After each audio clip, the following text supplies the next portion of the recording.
मध्य प्रदेश में चुनावी बिगुल बज चुका है और सभी पार्टियों ने अपने अपने उम्मीदवार उतार दिए हैं। छतरपुर जिले की महाराजपुर विधानसभा से भी कांग्रेस ने और भाजपा ने और बीएसपी ने पहले ही उम्मीदवार उतार दिए थे। समाजवादी पार्टी का चेहरा बनकर आए हैं अजय दौलत तिवारी। मैं इनके बारे में बता दूं कि वो कभी कांग्रेस की रीढ़ रहा करते थे। ऐसी क्या वजह रही, क्या ऐसा घटनाक्रम हुआ, तमाम मुद्दों पर हम चर्चा करेंगे कि क्यों उन्हें समाजवादी पार्टी का बैनर थामा है और जनता के बीच एक बार फिर दस्तक देने जा रहे हैं। महाराजपुर विधानसभा के क्या राजनीतिक समीकरण बनेंगे और दौलत तिवारी की जो सक्रियता है और यहाँ दावेदारी है कितनी मजबूत है और क्या आधार हैं, क्या उनके मुद्दे रहे। बहुत बहुत स्वागत है अजय भाई आपका। धन्यवाद भैया, आपका भी बहुत बहुत स्वागत। समाजवादी पार्टी ने आपको टिकट दिया, आपका राजनीतिक भविष्य अब दांव पर लगा है। आपकी तरफ एक कुआं एक तरफ खाई जैसी स्थिति, आपका जीतना हर हाल में जरूरी है। क्या गलत बैठाएंगे आप महाराजपुर विधानसभा के लिए? देखिए, हमारे लिए एक तरफ कुआं एक तरफ खाई ना हो, लेकिन जनता के लिए जरूर एक तरफ कुआं और एक तरफ खाई की स्थिति है। हमारी महाराजपुर विधानसभा की जनता जिस तरीके से निराश हो गई थी, जिस तरीके से उसके साथ एक तरफ अन्याय और अत्याचार है और एक तरफ धोखा और गद्दारी की स्थिति बन गई है, उसके पास लोगों के मन में बहुत हताशा थी। और इस हताशा में हम लोग भी सब, जो कि हम लोगों को जनता के बीच में जाके राजनीति करते हैं और जब देखते हैं कि हमारे बीच के ही लोग हताश हैं, तो ऐसे समय में हम माननीय अखिलेश यादव जी का बहुत बहुत धन्यवाद करना चाहते हैं, राष्ट्रीय अध्यक्ष समाजवादी पार्टी के, कि उन्होंने इस हताश और निराश जनता को एक साइकिल का सहारा दिया है। उसके लिए मैं तहे दिल से उनका बहुत बहुत आभार व्यक्त करना चाहता हूँ। अब आपने लगातार देखा है 15-20 साल से लगातार एक ही परिवार का शासन रहा है। महलों में रहने वाले लोग महलों से राजनीति करते थे और किस तरीके से दमन और अत्याचार की राजनीति हुई है महाराजपुर विधानसभा में, वो सबने देखा है।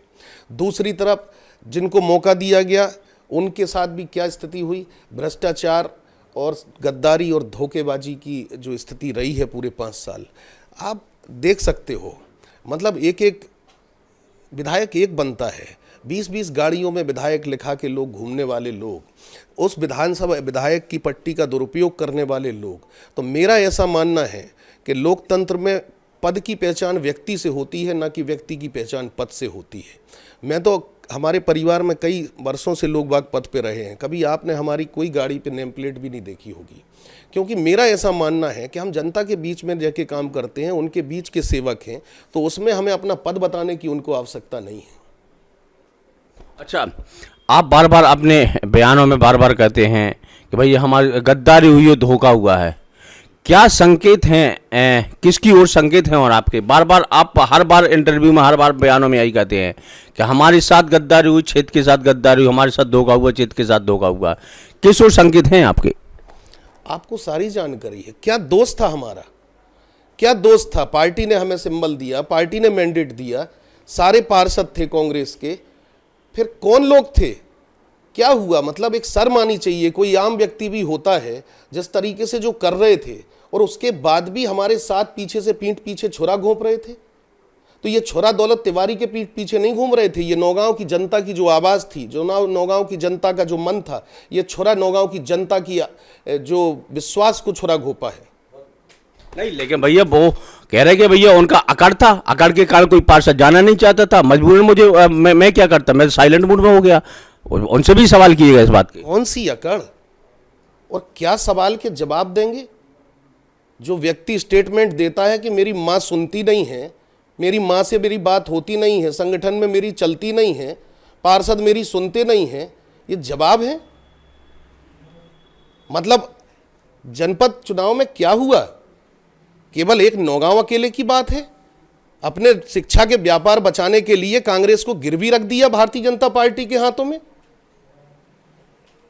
ये देखा नहीं क्या पूरी जनता ने, पूरे प्रदेश ने इस बात को देखा है कि जो घटनाक्रम हुए हैं किस तरीके से हुए हैं।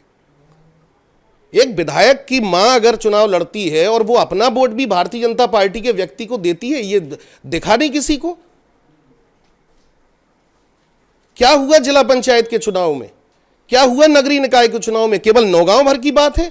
हरपालपुर में क्या हुआ, महाराजपुर और गढ़ीमलेरा में क्या हुआ, ये देखा नहीं किसी ने।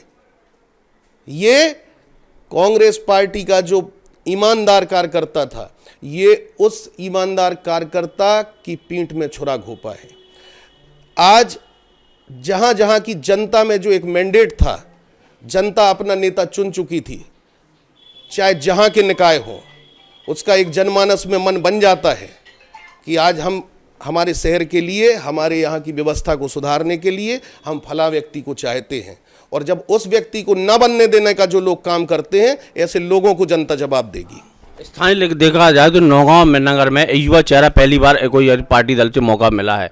क्या लगता है नौगांव नगर और क्षेत्र की जनता कितना समर्थन करेगी युवा चेहरे को दौलत तिवारी, क्योंकि सीधी फाइट आपके कांग्रेस उम्मीदवार भारतीय जनता पार्टी बड़े चेहरों से है? देखिए, नौगांव की जनता हमारे लिए कोई जनता नहीं है, वो हमारे लिए एक परिवार है। जितने हमारे नौगांव के बुजुर्ग हैं, उनके सामने ही मैं पैदा हुआ हूँ। मेरे क्या क्रियाकलाप रहे हैं और मैंने क्या किस दिशा में मैं काम करता हूँ, वो उनसे छुपा नहीं है। उनने मेरी पीड़ा भी देखी है, उनने मेरा संघर्ष भी देखा है। तो आज जो पीड़ा और संघर्ष जिनके लिए कर रहा हूँ, वो मेरा अकेला संघर्ष नहीं है, ये आम जनमानस का संघर्ष है। नौगांव का एक एक बच्चा दौलत तिवारी बन के चुनाव लड़ेगा, इस बात का मैं आपको भरोसा दिलाता हूँ। नहीं, लेकिन अब आप ऐसा नहीं लगता कि लगातार नीरज दीक्षित के आपकी तरफ हमले और आपके नीरज दीक्षित और केवल दो नेताओं के बीच आकर चुनाव अब आगे थम सा गया है? अब क्योंकि आपकी लगातार सक्रियता अब निश्चित तौर पर बार प्रतिबार का बार होगा दोनों नेताओं के बीच में। देखो, हमारा कोई बार प्रतिकार नहीं होना है, क्योंकि हम बार बार किसी का नाम लेके उसको ज़्यादा महत्व देना नहीं चाहते हैं। और जिन लोगों का स्तर जो तरीके का है, उनको बार बार हम हाईलाइट करना नहीं चाहते। हम आपको पहले ही कह चुके, हमारी लड़ाई भारतीय जनता पार्टी के खिलाफ है। हमारी लड़ाई उन शोषित वंचित लोगों के लिए है जिनने धोखे खाए हैं। हमारी लड़ाई वो जो कांग्रेस का कार्यकर्ता भी जो हताश है, जिसको 5 साल में किसी ने पूछा नहीं, वो कांग्रेस का कार्यकर्ता भी चाहता है कि हमारे बदलाव होना चाहिए। क्योंकि अगर ऐसे लोग रहते हैं तो चुनाव के समय उन्हें कार्यकर्ताओं की याद आती है और उसके बाद वो केवल पीछे घूमने का काम करते हैं और उसके अलावा कोई स्थिति नहीं। लेकिन ऐसा कहा जो 2018 के चुनाव में नीरज दीक्षित ने इसलिए जीत गई क्योंकि उनका विरोध था अलीपुरा राजा का, तो वो विरोध जीत में परिवर्तन। अब आपके कटने से कहीं ना कहीं कांग्रेस डैमेज होगी, ऐसा नहीं कि राजनीति फिर राजघराने में पहुंच जाए? देखिए, आपको एक बात बताएं, हम लोकतंत्र में जनता ही भगवान होती है और लोगों को गुमान होता है इस बात का कि मैंने फलानी पार्टी को हरा दिया या मैंने फलाने व्यक्ति को हरा दिया। ना कोई किसी को हराता है, ना कोई किसी को जिताता है। अगर जिताने वाली कोई है तो वो जनता है और हराने वाली भी कोई है तो वो जनता है, और जनता जिसको जिताएगी वही व्यक्ति चुनाव जीतेगा। आप चुनावी शंखनाद कर चुके हैं, ठीक है, देवी देवताओं का आशीर्वाद लेके बड़े बुजुर्गों से आप लगातार मिल रहे हैं, 30 तारीख को फॉर्म डाल रहे हैं। अब नया बिगुल बजने वाला है, समाजवादी पार्टी की साइकिल महाराजपुर में इतनी तेज गति से पहली बार दौड़ेगी, कहां तक जाएगी जी, और क्या स्पीड रहेगी दौलत तिवारी की? निश्चित रूप से लोगों का प्रेम स्नेह रहेगा तो ये समाजवादी पार्टी की साइकिल मध्य प्रदेश की विधानसभा तक जाएगी।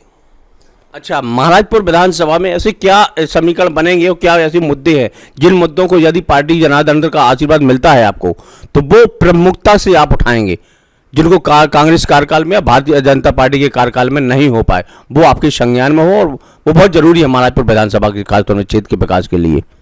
देखिए, विधायक में हम आपको पहले भी बता चुके हैं जो मूल मुद्दे हैं। आपको अगर मूल मुद्दे देखना हो तो आप जाके देखिए वहाँ हरपालपुर रेलवे स्टेशन पे, आप देखिए किस तरीके से पलायन की स्थिति है। आज आप ग्रामीण क्षेत्रों में जाते हैं तो ग्रामीण क्षेत्रों में आपको लोग नहीं मिलते हैं। आज 20 साल से ऊपर के और 40 साल से नीचे के लोग वहाँ गाँव में नहीं हैं। वो नौकरी की तलाश में गाँव शहरों में भटक रहे हैं।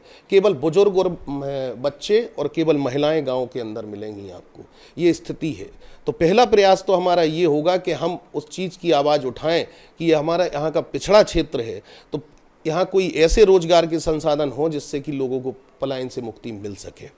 दूसरी जो सबसे बड़ी समस्या है, मैं बार बार आपसे कह चुका हूँ कि जो भ्रष्टाचार चरम सीमा पे है, लोग पैकेज दे के आते हैं, अधिकारी कर्मचारी इतने मदमस्त हैं, जनता का खून चूस के लाल लाल गाल किए बैठे हैं और उनको शर्म भी नहीं आती। और भारतीय जनता पार्टी के जो दलाल गली गली में बैठे हैं, पहले जो एजेंट बैठे हैं, पहले आप उनको उनका कमीशन दे के आओ, उसके बाद वो आपकी बात सुनी जाएगी।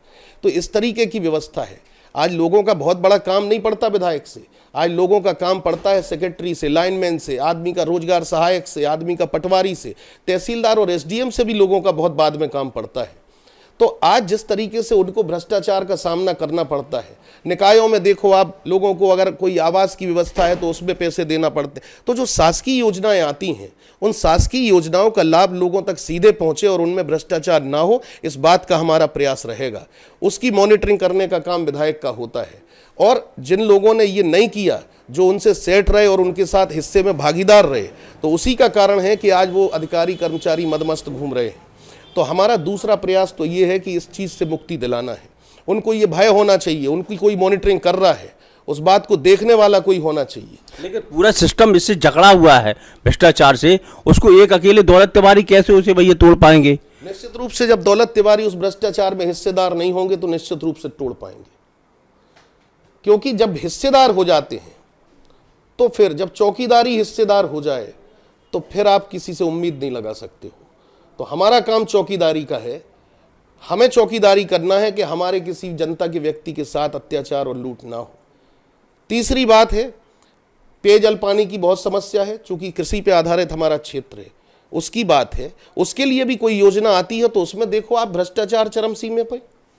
आप चौथी समस्या है, आज हमारे पान किसान हैं, आज बड़ी बड़ी लोग बातें करते हैं अनुसंधान केंद्र खोलेंगे, हम ये निगम बनाएंगे। अरे निगम बनाने की प्रक्रिया भी पता है क्या है? केवल हमारे पास पद है तो हम केवल एक पत्र भर लिख दें और हमारा काम हो गया? काम केवल खाना पूर्ति करना और जनता में वाहवाही के लिए केवल पत्र लिखना और दिखाना, इससे कुछ नहीं होता है। जब कोई चीज कराना पड़ती है तो हम लोग जानते हैं कि अगर हम लोग किसी की मदद करने के लिए जब जाते हैं तो अधिकारियों के पास हाथ भी जोड़ना पड़े, पैर भी पड़ना पड़े और उनके ऊपर दबाव भी डलवाना पड़े, तब भी हम लोग हर कोई कोशिश में कमी नहीं रखते कि किस तरीके से हमारे व्यक्ति का काम हो जाए। काम ऐसे होते हैं। अच्छा, समाजवादी पार्टी से आपको टिकट मिला, फिर कट गया, तो इस पेचो पेच में किस का हाथ रहा? क्या षड्यंत्र यार ही नहीं था? तो फिर ऐसा क्या हुआ, अखिलेश जी ने आपका भरोसा हटाया, फिर जताया, फिर आपको पार्टी के फिर मौका दिया आपने? क्या वजह है, क्या घटनाक्रम हुआ जी? कोई घटनाक्रम नहीं मानते, हो सकता कुछ गलतफहमी हो या वो ताकतें हों जो जनता के बीच के व्यक्ति को जनता के बीच में नहीं आने देना चाहती हूँ, तो उसके बारे में मुझे ज़्यादा जानकारी नहीं है। लेकिन जो भी घटनाक्रम हुआ वो हमें उसके बारे में कुछ ज़्यादा नहीं कहना है, क्योंकि पहले भी हमारी जब बात हुई थी तो सबको उसमें कोई इशू ही नहीं था। उसके बाद एक लिस्ट आई, उसमें कुछ चेंज हुआ है, तो उसके चेंज के बाद भी हमने अपनी बात रखी, तो बात के बाद फिर से वो पुनः मिस्टेक हो गई थी तो वो सुधार हो गया। अच्छा, अजय दौलत तिवारी युवा, भारतीय जनता पार्टी ने भी कामाख्या सिंह को मौका दिया, वो भी युवा चेहरा है, नीरज दीक्षित ऑलरेडी है ये, तो इन युवा चेहरों में किस ओर जाएगा चुनाव? तो आपने देखा तो है, एक युवा पिताजी की गोद से ही बाहर नहीं निकले और दूसरे युवा बेडरूम से ही बाहर नहीं निकले, उनको बेडरूम में जाके टिकट मिल गई। लोगों को सालों के संघर्ष के बाद टिकट नहीं मिलती, तो दोनों की स्थिति आपको पता है। अच्छा, जीत के प्रति कितने आश्वस्त हैं अजय भाई? जीत के प्रति ये हमारी जीत हार का फर्क नहीं है, ये जनता की जीत का फर्क होना है। और जब जब जनता लड़ती है तो जनता ही जीतती है, और हमें पूर्ण विश्वास है कि जनता जीतेगी। किससे सीधा मुकाबला, किससे? भारतीय जनता पार्टी या कांग्रेस? निश्चित रूप से भारतीय जनता पार्टी के खिलाफ मुकाबला है, क्योंकि कांग्रेस के भी जो निराश साथी थे, जिनने वो 1.5 साल का समय जब कांग्रेस की सरकार थी और जो लोग लूटों में भागीदार हो गए, उस समय कार्यकर्ता केवल चिल्लाता रहा, उसकी क्या दुर्दशा हुई, क्या उसकी मनोदशा हुई, उसको कोई पूछने वाला नहीं था। उसके बाद आज चुनाव आ गए तो केवल उन कार्यकर्ताओं के यहाँ घर जाने का जो लोग काम कर रहे हैं, उनका भी समर्थन और पूरा साथ हमारे साथ है। अच्छा, आपने समाजवादी पार्टी का दामन थामा, कितने कांग्रेसी हैं जो आपके साथ सापा से जुड़ेंगे और आपके प्रचार प्रसार में करेंगे? वो तो आप देख रहे हो और दिखाई देगा आगे। तो क्या लगता है, क्या समीकरण बनेंगे अब समीकरण तो आप लोग देखिए क्या बनते हैं। हमारी जनता तो जुटी है काम में। क्या अपील करेंगे क्षेत्र की जनता से? आप चूंकि अब सीधा जनता जनार्दन ही भगवान है नेताओं के लिए, क्या अपील करेंगे? 17 नवंबर को भाग्य लिखा जाना है सभी उम्मीदवारों का, क्या अपील करेंगे मतदाताओं से?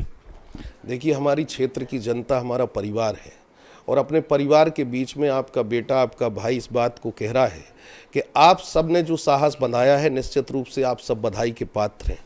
और इस बार का चुनाव इतना ऐतिहासिक होगा क्योंकि ये चुनाव केवल हम नहीं लड़ेंगे, ये चुनाव आप जो लोग घर पर भी बैठे हैं वो घर से भी अपना चुनाव लड़ेंगे।